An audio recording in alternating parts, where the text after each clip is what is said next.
Ikaw ba ay mahilig sa tsismis? Kailan ka kaya huling nakipagtalo? Makinig ang may pandinig.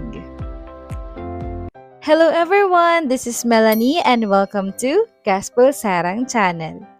Hi guys! So ngayon, continuation pa rin tayo ng 2 Timothy 2 and it is our day 3. Last time, yung binasa natin is 2 Timothy 2 verse 1 to 13. Natutunan natin ang about sa sikapin na bigyan ng kasiyahan yung Panginoon natin and also wag natin ikakahiya na tayo ay anak ng Diyos. Sikapin mong maging kalugod-lugod sa paningin ng Diyos. Isang manggagawang walang dapat ikahiya at tama ang paggamit sa salita ng katotohanan. Ito pa lang sa word na sikapin, no? Hindi lang basta-basta gawin. Ibig sabihin, mag-exert tayo ng effort. So, sikapin natin na maging kalugod-lugod. Kanino? Sa paningin ng Diyos. So, ano ba yung mga bagay na dapat natin iwasan para maging kalugod-lugod tayo sa paningin ng Diyos? So, continue natin basahin sa verse 16. Iwasan mo ang usapang walang paggalang sa Diyos, sapagkat ang mga iyan ay lalong naglalayo ng mga tao sa Diyos. So, ang bagay daw na naglalayo sa tao ng Diyos ay yung mga usapang walang paggalang sa Diyos. So, isa rin tong kasalanan. Kasi ang kasalanan ang siyang nagpapalayo sa atin sa Diyos. I meditate this verse 16. It's all about saying bad word. It's all about saying bad things sa kapwa natin. Papasok dito yung mga chismis, pagiging chismosa. And I'm guilty.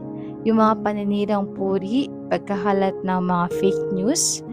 I don't know pero para sa akin kasi, yung pag-usapan natin yung isang tao na negatibo about sa kanya, it doesn't benefit sa both parties. Kasi bukod pa dun parang more on lait tayo, more on, alam mo yun, parang full of negative.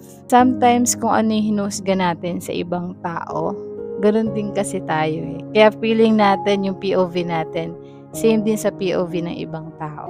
Where in fact, hindi naman natin alam kung anong pinagdaanan, saan nagsimula, anong nangyari. Sa any social media platform, kalat na kalat yung mga fake news. Diba, wala namang halong katotohanan, nagiging exaggerated. Diba, ganun yung nangyari kay Jesus, is nagpakalat sila ng fake news na si Jesus daw is hindi naman daw siya tunay na anak ng Diyos, si Jesus ay sinungaling. Yun yung nag-push para ipako siya sa krus. It's all begin with the bad news, with the fake news. Tayo kasi minsan din na-justify natin yung mga kasalanan. Kaya basahin natin yung verse 18. Lumihis sila sa katotohanan at ginugulo nila ang pananampalataya ng iba sa pamamagitan ng pagtuturo na ang muling pagkabuhay ay naganap na. So dito yung pinaka-point lang is yung paglihis natin sa katotohanan. Pag nagkakasala tayo o may ginagawa tayong mali, minsan matigas pa yung ulo natin. Matigas pa yung puso natin. Hindi natin tinatanggap. Kasi feeling natin, if ma-explain natin or marami tayong mapapaglaban or ma-justify yung ginagawa natin, feeling natin valid, feeling natin accepted. May point ka din, pero in the end of the day, it is the truth, it is the right, yung magiging tama talaga. Kaya nga siya truth, kaya siya right. Diba? Hindi sa pagtatanggi, hindi sa pangatwiran, hindi sa mga ganong bagay, sa pagsisinungaling sa ating sarili, sa pagluloko sa ating sarili.